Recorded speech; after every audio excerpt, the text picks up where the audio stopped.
Salut chers téléspectateurs, c'est Monessia Chiwani qui vous présente l'émission Culture et Tradition sur la chaîne Congo Culture Télévision.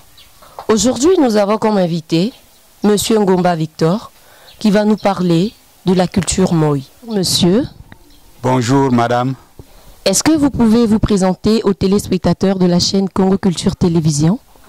Bien sûr, je me nomme Ganseke Ngomba Victor Arsène, né le 6 février 1961 à Mutokomba, district de Makotipoko, à quelques 25-30 km de Makotipoko.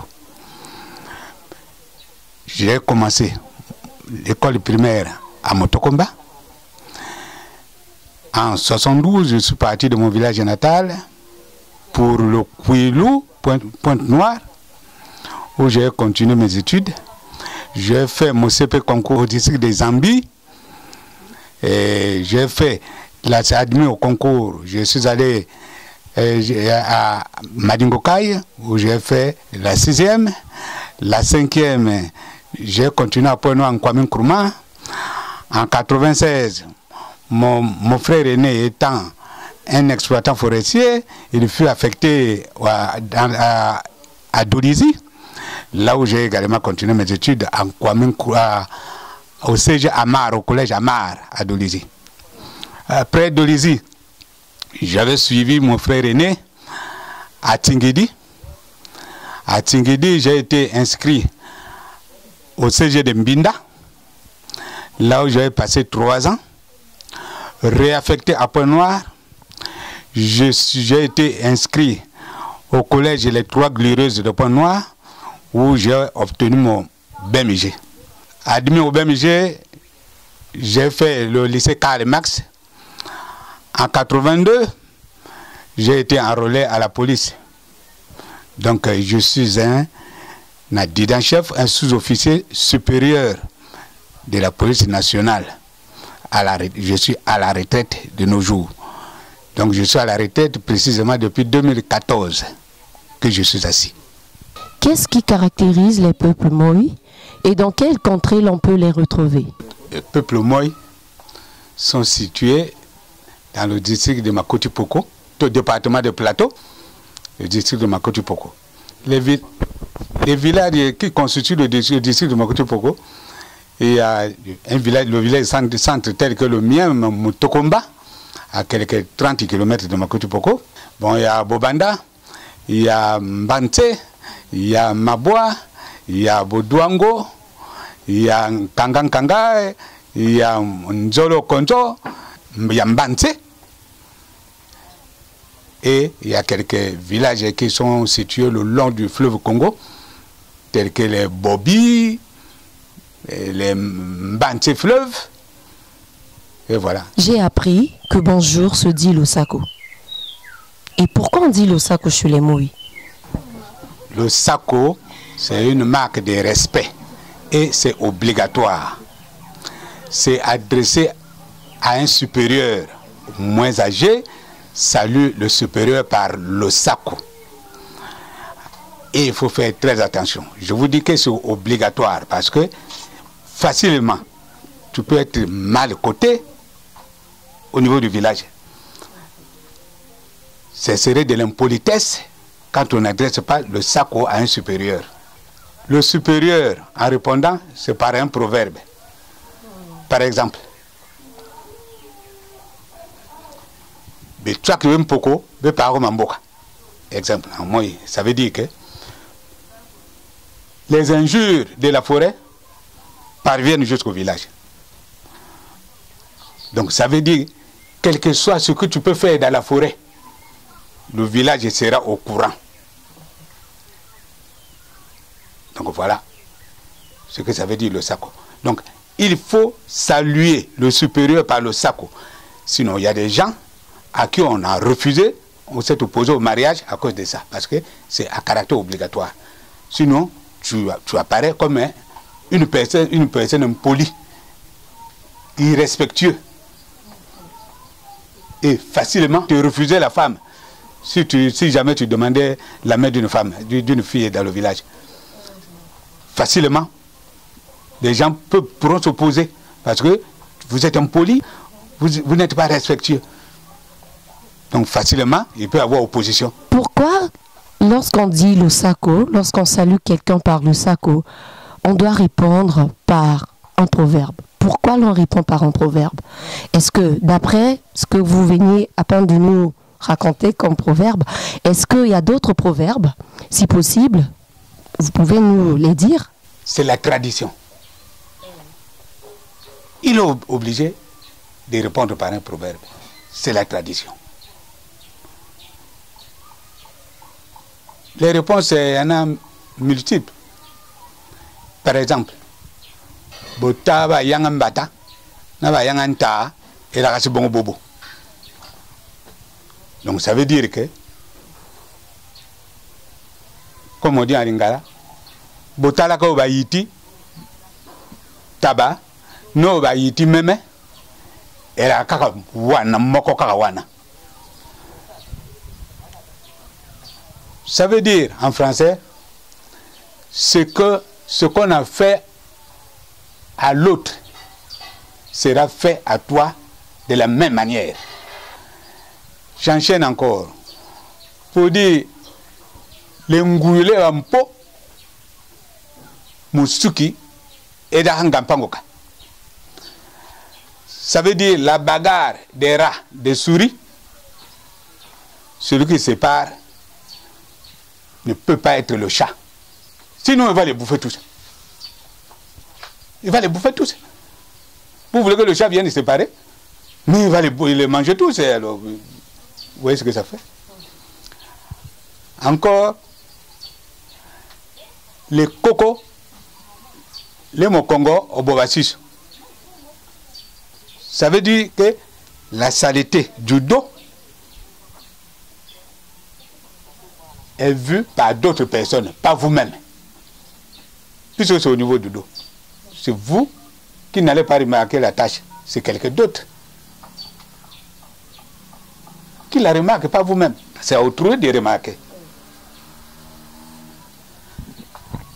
Encore, madame, on dit Bembo Ben Tseke Bebimako Mboka Nantambie Bato. Ça veut dire en lingala, ma tita ajamba et comme ka temboka na makolo ya bato. Quand on dit l'osako, j'ai un proverbe dans ma tête. On dit babale bolamu. Alors, papa, pourquoi on dit babale bolamu? Bale bolamu. Ça veut dire mieux vaut faire chemin à deux.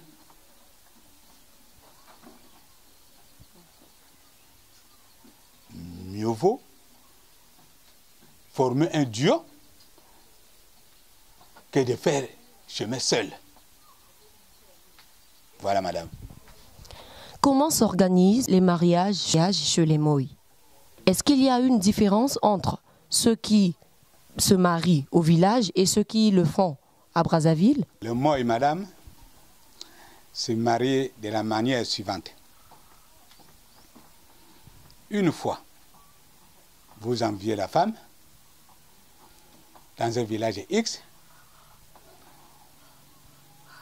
vous sollicitez, si vous avez des parents dans ce village ou des amis dans ce village, c'est celui-là qui joue le rôle de commissionnaire. Il va consulter la femme, il va négocier. Il va négocier avec la femme, en parler à la femme, qu'il y a M. X de tel village qui vraiment tient à te prendre en mariage. Là, ça se passe à l'insu du père. Donc, si une fois la fille donne son accord de principe, c'est en ce moment-là où on tend 500 francs.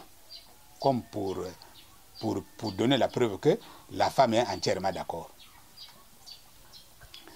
C'est à ce moment-là où l'homme se présentera.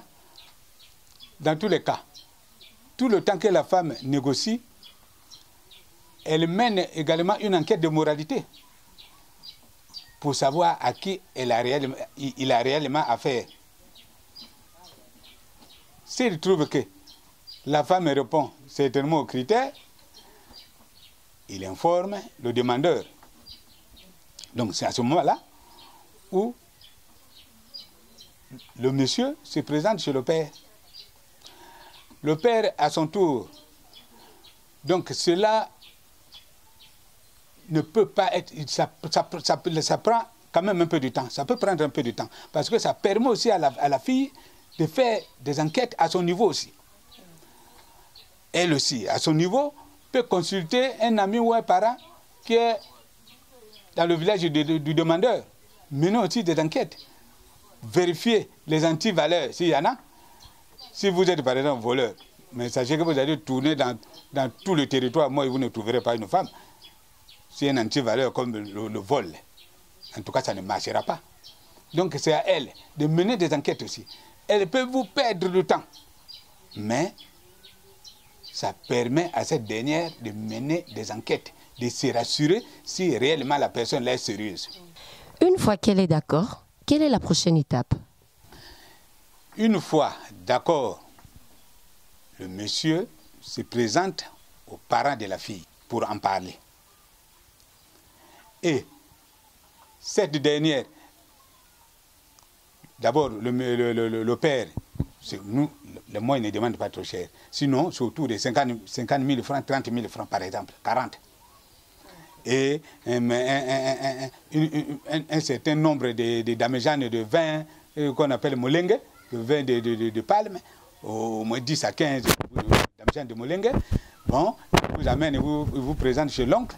L'oncle demande aussi sa quantité et un peu d'argent.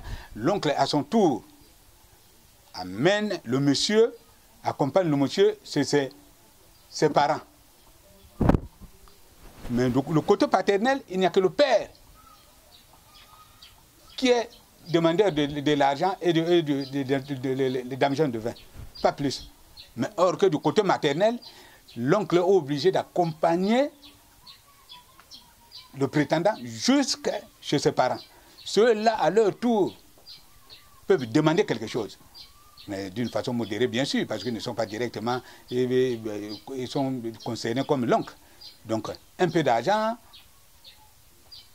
3 à 4 damejanes de vin et de palme, le molengue. Et c'est comme ça que ça se passe. Merci beaucoup, monsieur Victor. Ça, c'est au village. Maintenant, en ville, comment ça se passe? En ville, c'est différent. En ville, nous nous croisons dans les rues. En ville, par rapport au village, ici, c'est la ville, c'est dans la rue où tout se passe. Et le plus souvent en ville, les gens ne vont pas directement demander la main à la femme, sinon on passe d'abord par les grossesses et consorts. Sinon, c'est très difficile, il faut être vraiment chanceux d'avoir un homme qui puisse se présenter à vous pour demander la main à votre fille. Sinon, tout se passe dans la rue. Je vous dis, madame, c'est difficile. Sinon, 5%. Je peux donner un pourcentage de 5%. Il faut avoir vraiment de la chance. Merci beaucoup, monsieur. Vous avez totalement raison. C'est très rare, comme vous l'avez dit. Maintenant, au cas où si un jeune homme venait pour demander la main à votre fille, en venant avec une lettre, d'après vous, qu'est-ce que vous allez faire? Qu'est-ce que vous allez lui demander, selon votre culture Moï? Entre-temps, quand je parlais du village, ce qui se passait, je vais encore vous rappeler, c'est qu'au village, ça ne se passait pas, le mariage, la cérémonie ne se passait pas en une seule fois, non. C'est-à-dire le père, à son niveau, consomme sa boisson avec ses parents. Si le côté maternel, le côté de sa femme, il a marié au moins à 10 ou 15 km, c'est à ceux-là de s'entendre avec le gendre, fixer le jour, et celui-là consomme à sa manière. Si son oncle ou le grand-père de la fille est à un autre village, celui-là aussi programme le rendez-vous, il consomme aussi, il programme son rendez-vous et consomme aussi quand il veut, et à sa manière avec ses amis. Contrairement à ce qui se passe en ville, la cérémonie se passe en une seule fois. En ce moment-là, quand l'homme se présente, vous, le père, vous adressez une correspondance à son oncle, son oncle maternel. Vous lui signifiez qu'il y a un homme qui s'est présenté à moi, il veut de la main de notre fille. Établissez la liste. Donc les biens, ce que vous voulez qu'on vous donne pour le mariage de votre enfant, de notre enfant. À son niveau, il réunit ses proches, ils font la liste, ils confient au père. Le père, à son niveau, fait la sélection, établit une liste unique qu'il adresse au prétendant et quitte à celui-là de fixer la date de la cérémonie. S'il n'est pas ici, il peut donner un délai. Il peut se dire, bon, écoutez, j'ai reçu la lettre, en tout cas, papa, patientez, je reviens dans 3 ou 4 mois. Tout le temps de lui permettre de s'acheter ce qu'on lui a demandé. Une fois au point, il revient, connivence avec son beau-père, il se fixe la date et la cérémonie se fait. En ce moment-là, est-ce que la dot garde le même prix que le village ou en ville? Ici, en ville, nous faisons ce qu'on entend par suivisme. Par suivisme. Au village, c'est à vil prix. Sinon, ça dépend autour de... Le père peut demander, par exemple, 30 000. L'oncle peut-être 20.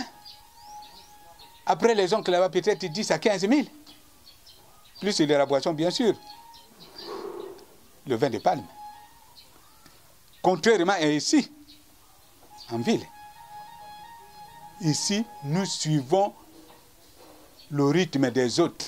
C'est le suivisme. Ici, nous perdons nos valeurs. C'est le suivisme. Sinon, ce tour de 400, 500 000 francs en ville, c'est ce qui ne se fait pas dans les villages. Surtout de 400, 500 000 francs dans l'enveloppe. Contrairement à ce qui se passe dans les villages. Voilà, c'est la réponse que je tiens à vous donner, madame. Quels sont les cadeaux qu'on attend du côté du beau-fils, c'est-à-dire du côté paternel et du côté maternel? Le père demande l'ensemble, ce qu'on appelle le costume, la cravate, la chemise, une paire de chaussures. Les frères, les sœurs du père, donc les tantes. Sinon, ceux qui les plus exigeants demandent les pièces wax à chacune d'elles, sinon de visco. Le côté maternel, ici, il y a aussi la machette. La machette. Il y a la machette aussi. Donc il en faut 2. Côté maternel, une machette. Côté paternel, une machette. Donc, le côté maternel, il y a la grosse marmite. La grosse marmite pour permettre à la belle-mère de préparer le manioc. Il y a la matière, je disais, il y a une pièce wax, une paire de sandales, le foulard. En retour, vous, qu'est-ce que vous allez donner au mari de votre fille? Maintenant, là, actuellement, vous les parents, vous faites des cotisations,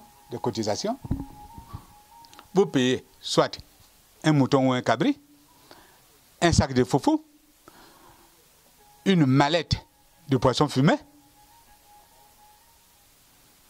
si possible, des tortues que vous livrez, vous donnez aux gendres. Un sac de charbon, c'est aussi possible. Ce que vous donnez aux mariés. Monsieur Victor, quel conseil vous donnerez aux jeunes Moi, surtout ceux qui négligent la culture Moi ou qui ignorent cette culture? Je demande à ces derniers de faire comme moi. Beaucoup mis du temps au village, mais j'apprends. Je côtoie les vieux. Il faut apprendre pour le savoir. Le malheur, c'est que les jeunes d'aujourd'hui n'apprennent pas, ne veulent pas apprendre auprès des vieux. C'est ça le défaut. Je leur demande d'apprendre la culture. La culture s'apprend. Côtoyer les vieux, poser des questions et vous serez cultivés. C'est ce que je leur demande. Monsieur Victor, lorsque le marié a tout fait, il a franchi toutes les étapes de la dot, et que, après des années, la fille, votre fille, ne conçoit pas. Alors quel sera votre problème ou quelle sera la réaction du mari? Quand ça ne marche pas, l'homme est obligé de revenir en parler au beau-père. Signifier cela au beau-père.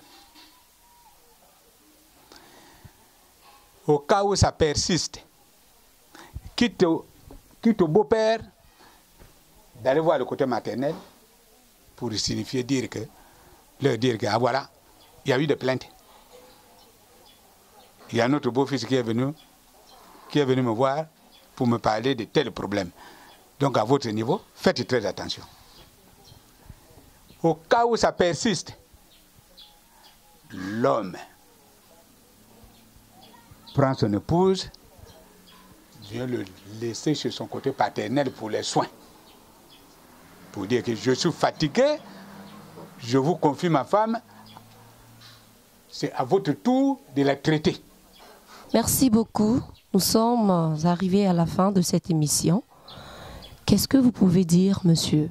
Merci, madame Monicia Chiwane. En tout cas, merci beaucoup de cette initiative.